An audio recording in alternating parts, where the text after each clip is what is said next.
Hola, ¿qué tal, hermano y hermana en Cristo? Hoy vamos a ver el capítulo 12 de Hechos de los Apóstoles. Vamos a ver de qué trata, vamos a leer y vamos a ver, vamos a ir analizando como siempre para que vayamos aprendiendo un poquito más de la Biblia. ¿Qué fue de los apóstoles? Hoy vemos que se titula La muerte de Santiago, liberación milagrosa de Pedro. Es decir, vamos a ver cómo muere Santiago y vamos a ver cómo es liberado Pedro, ¿no? Porque al parecer va a ser prisionero y pues bueno, vamos a ver de qué trata. Hechos de los Apóstoles, capítulo 12. Por aquel tiempo el rey Herodes decidió apresar a algunos miembros de la iglesia para maltratarlos. Hizo matar a espada a Santiago, hermano de Juan. Al ver que esto agradaba a los judíos, mandó detener también a Pedro. Eran precisamente los días de la fiesta de los panes ácimos. Después de detenerlo, lo hizo encerrar en la cárcel bajo la vigilancia de 4 piquetes de 4 soldados cada uno, pues su intención era juzgarlo ante el pueblo después de la Pascua. Y mientras Pedro era custodiado en la cárcel, toda la iglesia oraba incesantemente por él a Dios. Aquí me detengo rápidamente para analizar esta parte. Bueno, vemos cómo entonces nuevamente Herodes pues manda matar a Santiago, ¿sí? Hermano de Juan, uno de los apóstoles, y es muerto digámoslo así, a espada, ¿no? Porque se dice, hizo matar a espada a Santiago, ¿no? Aquí vemos algo muy importante. Vemos entonces cómo Herodes nuevamente viene la persecución de los cristianos, que no termina. Todos aquellos que predican a Cristo, vemos cómo están terminando, ¿no? Todos vimos lo de Esteban, cómo murió apedreado. Vimos también esta parte ahorita de Santiago, cómo está, digamos, cómo muere a espada. Y pues vemos también cómo después hace apresar a Pedro, ¿no? Pero no lo mata porque es una fiesta muy importante para los judíos, la fiesta de los panes ácimos. Entonces como que se detienen, simplemente lo meten, digámoslo así, a la cárcel.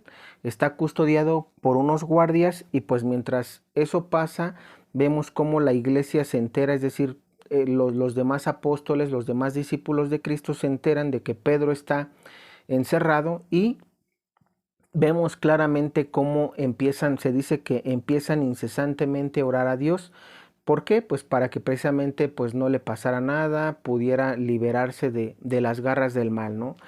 Algo importante aquí antes de que se me pase, habla mucho de la persecución que vamos a tener nosotros como iglesia también. Recordemos que todos aquellos que prediquemos a Cristo, sobre todo en estos tiempos, se nos puede venir persecución. De hecho ya la hay para todos aquellos que están, digamos, están haciendo las cosas bien o están bajo el verdadero magisterio.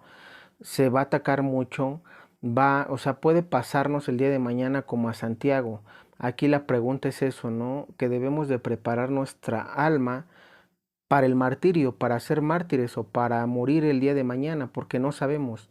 Nadie tiene garantizada la vida. Hay algunos que se pueden ir por la peste, hay algunos que se puedan ir por la hambruna, hay algunos que se puedan ir por la falta de agua, hay algunos que se vayan a ir por los terremotos, pero recordemos algo, una cosa es la muerte de este tipo y otra cosa es el martirio.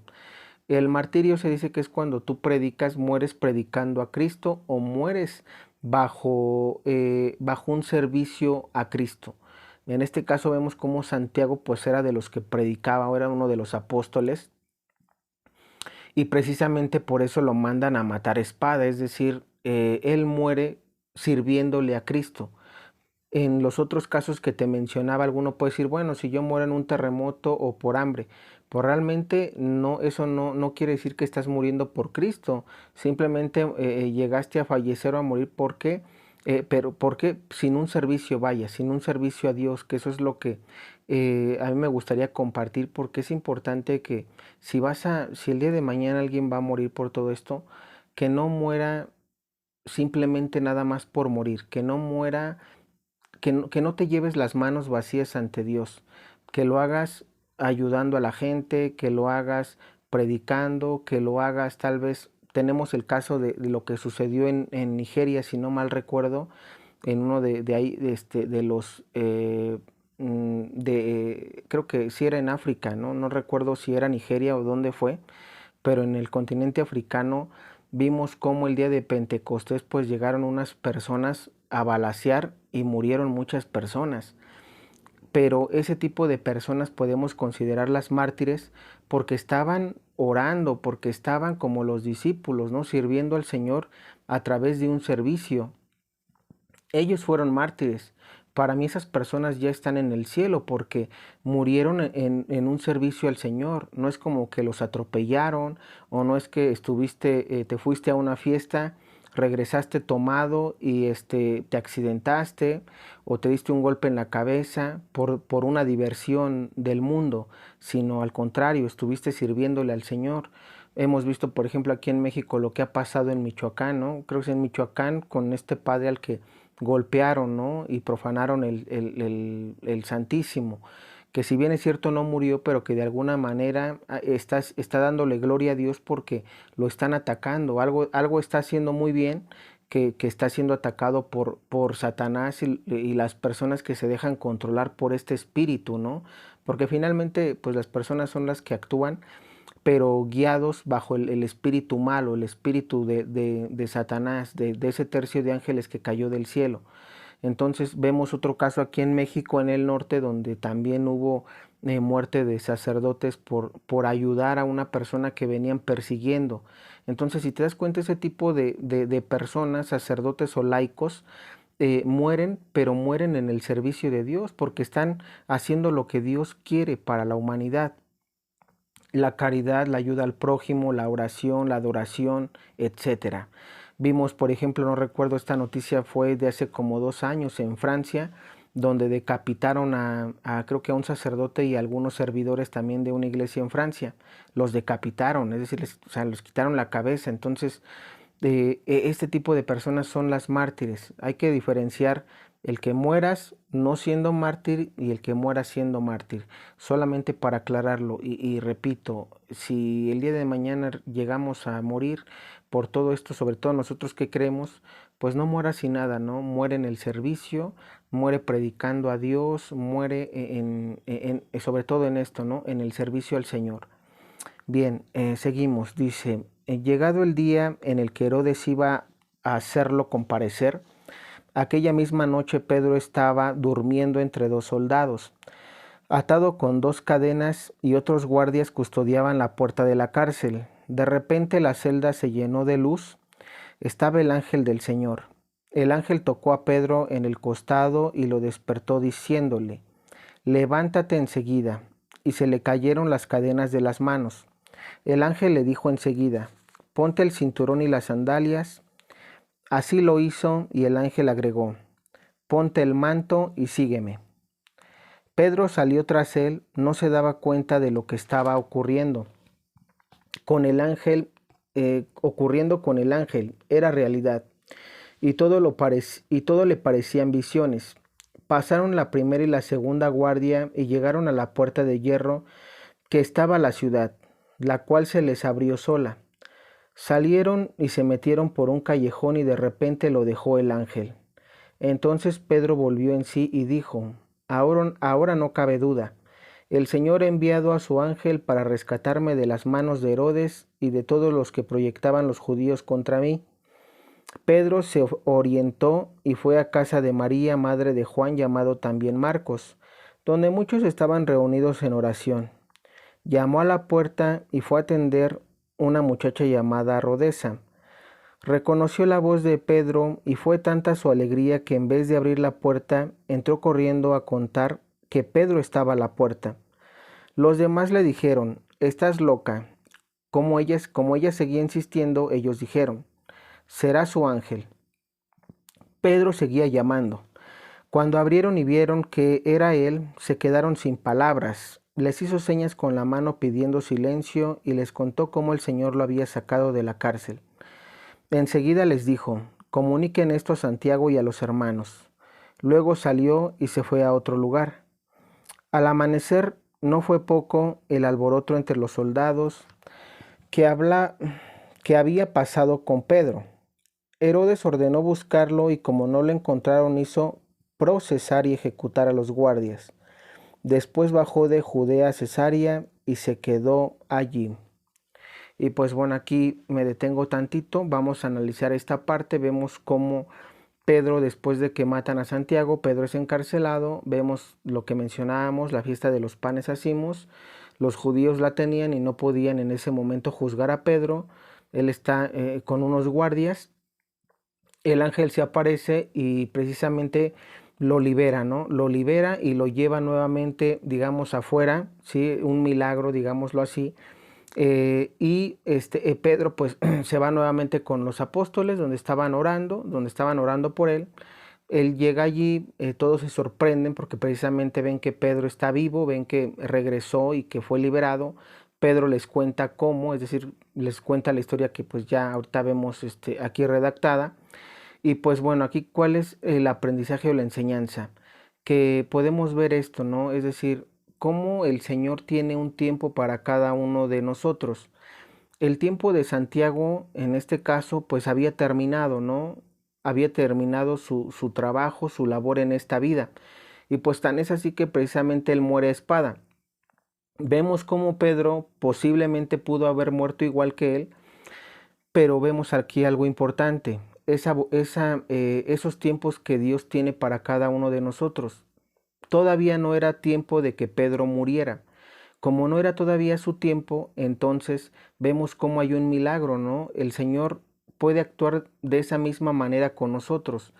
Algunos podremos decir, oye, ¿por qué se murió tal persona? Oye, es que estaba joven, o oye, es que no tenía nada y de repente se fue, pero recordemos algo. A veces nos hacemos este tipo de preguntas todos nosotros como personas, sobre todo en estos tiempos que la gente está muriendo, pero no nos detenemos a ver esta parte, ¿no? Es decir, que Dios tiene un tiempo para cada uno de nosotros, porque Dios nos dio la vida y también Dios nos las va a quitar algún día. Algunos podremos vivir, por ejemplo, algunos ni siquiera llegan a vivir. Hay niños que, por ejemplo, nacen, digamos, se complica el embarazo y no nacen, ¿no?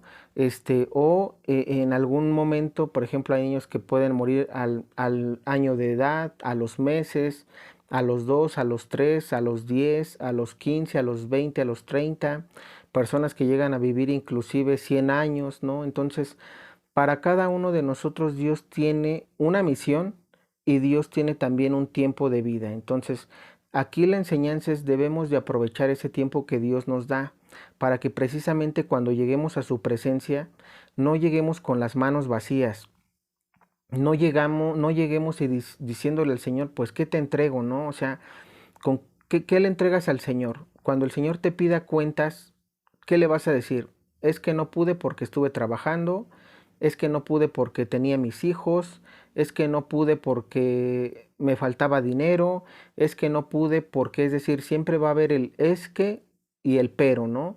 Entonces, ante Dios recordemos que no existe una justificación o un pero que valga, porque finalmente Él nos da siempre esas herramientas, ¿no? Es decir, Él nos provee, Él es un Dios que nos ama tanto y que nos quiere, y que inclusive en las dificultades o en la escasez debemos de alguna manera serle fieles a Él, porque a veces muchas personas por ese tipo de escasez pues ya no le sirve, ya no lo sigue, por los problemas que le surgen en la vida también se alejan de Dios y precisamente es eso, ¿no?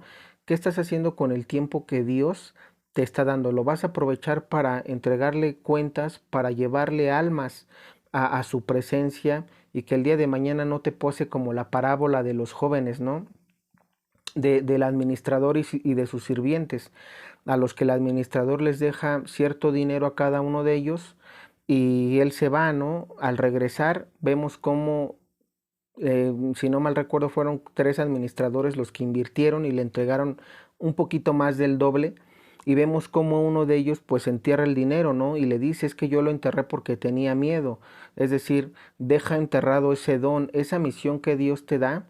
El día de mañana tú le vas a entregar cuentas al Señor y el Señor quiere que mínimo le entregues algo más, ¿no? Es decir, Él te da un don y él quiere que cuando tú vuelvas a Él, pues le hayas entregado ese don y junto con ello más almas, más personas para decirle, Señor, mira, pude evangelizar, Señor, mira, pude servir en la iglesia, Señor, mira, pude servir en los retiros, Señor, con el don de sanación curamos enfermos, fuimos y visitamos enfermos, con el don de, no sé, de prédica, fui y prediqué a las naciones, etcétera, ¿no? Es decir, entrégale un servicio a Dios. Eso es lo que sobre todo nos deja esta enseñanza de Pedro y Santiago.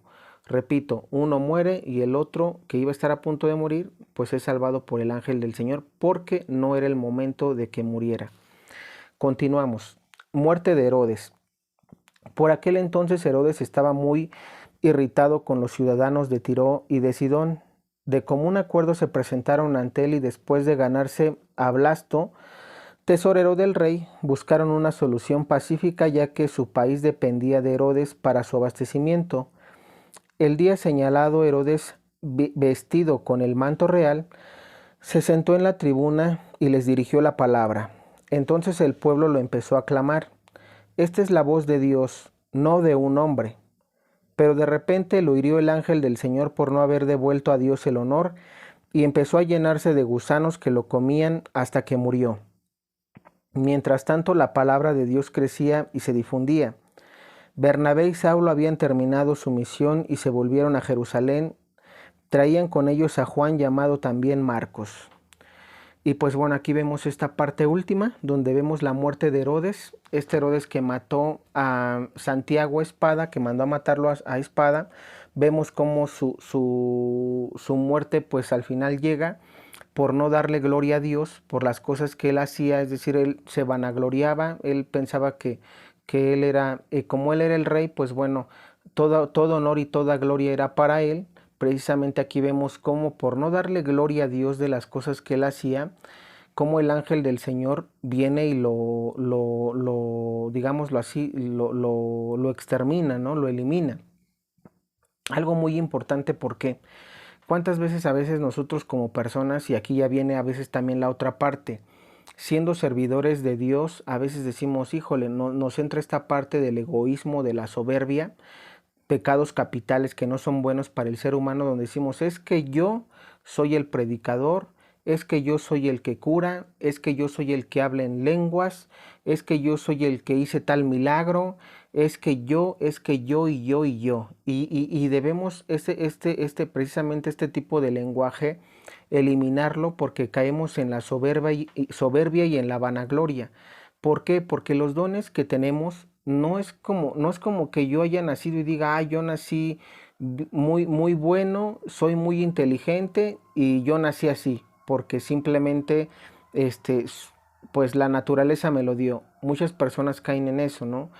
Pero no, recordemos que todos los dones que tenemos, sabiduría, entendimiento, ciencia, consejo, piedad, temor de Dios y fortaleza, más sus frutos, pues son obras de que del Espíritu Santo que viene por parte de Dios. Entonces, no es que nosotros tengamos estos dones porque simplemente hayamos nacido así, sino que Dios, recapitulando un poquito lo pasado, nos da una misión y unos dones a cada uno de nosotros.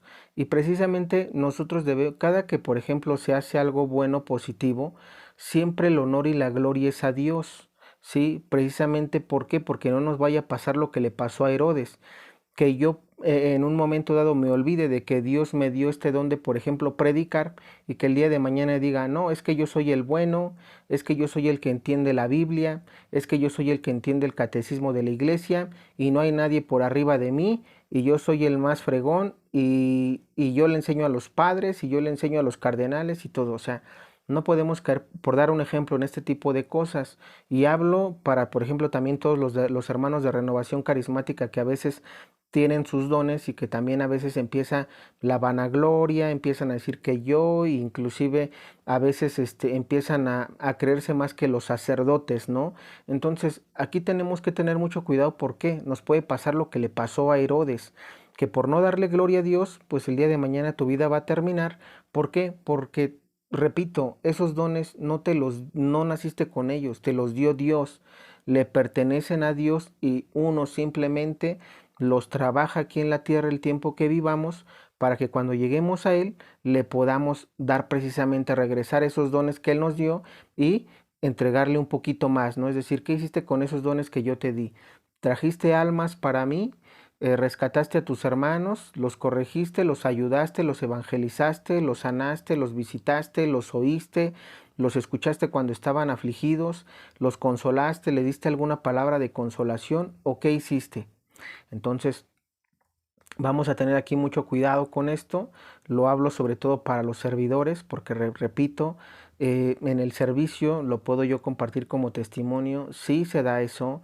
Hay personas que a veces por la edad pues envidian, ¿no? Ay, es que yo quisiera predicar y yo no sé qué hacer. Hay personas que inclusive no saben qué hacer con su don, pero aquí algo importante que también podemos mencionar. Para que tú empieces a identificar cuál es tu don, pues debes de empezar a prestar un servicio en la iglesia o a formar parte de algún grupo de tu parroquia. ¿Por qué? Porque a medida de que tú sirvas en tu parroquia, es como te vas a ir dando cuenta de qué don es el que Dios tiene en ti. En lo personal te lo comparto así. Yo también empecé así, no digo, yo jamás me imaginé que iba a estar predicando la palabra de Dios, pero a medida de que uno se mete en el servicio, pues como que Dios va ayudándote a que tú te des cuenta cuál es tu don, ¿no? Cuál es esa parte que Dios quiere que tú le sirvas a Él. Entonces, algo importante es eso, porque hay personas que luego me preguntaban, oye, ¿y yo qué don tengo? Bueno, el don lo vas a encontrar tú a medida de que entres al servicio y de que precisamente te desenvuelvas, ¿no? Estés con el Señor, estés en oración también, la oración, las visitas al Santísimo, para pedirle que te ayude a identificar tu don y que precisamente puedas trabajar para el servicio a Dios y darle honor y gloria a Él. Todo lo bueno y todo lo correcto que sea para Él, y todos los errores que uno cometamos pues son de nosotros, porque Dios es perfecto, Dios no comete errores. Nosotros cometemos el error porque caemos en los pecados capitales de soberbia, lujuria, avaricia, ira, envidia, pereza espiritual y gula. Entonces, cuando nos dejamos nosotros envolver por este tipo de malos espíritus, es que precisamente caemos en el error, y en ese momento que caemos en el error, ese error es por parte nuestra, porque Dios, repito, Dios nos da sus dones para no caer en esos errores, pero a veces nosotros en nuestra debilidad pues caemos, y precisamente a veces para levantarse es muy difícil. Algo que también es bueno aclararlo y decirlo, ¿no? Pero como seres humanos Dios nos ayuda. Siempre de la mano de Dios uno puede tambalearse, de repente caer, pero que precisamente sirve. Tenemos muchas cosas en la iglesia: confesión, sacramento de la Eucaristía. Tenemos, creo que esos entre los principales, visitas al Santísimo, retiros, donde podemos ir a ayudarnos para ir teniendo un crecimiento espiritual un poquito cada vez mejor y llegar a esta parte de la santidad, ¿no? A la que Dios nos invita para poder estar en divina voluntad siempre, ¿no? Ese es el objetivo y el fin final, que el día de mañana que uno muera, pues pueda llegar a ser santo y compartir el reino de los cielos. Pues bueno, con esto terminamos y nos vemos en un próximo video para ver el capítulo 13 de Hechos de los Apóstoles. Que Dios te bendiga.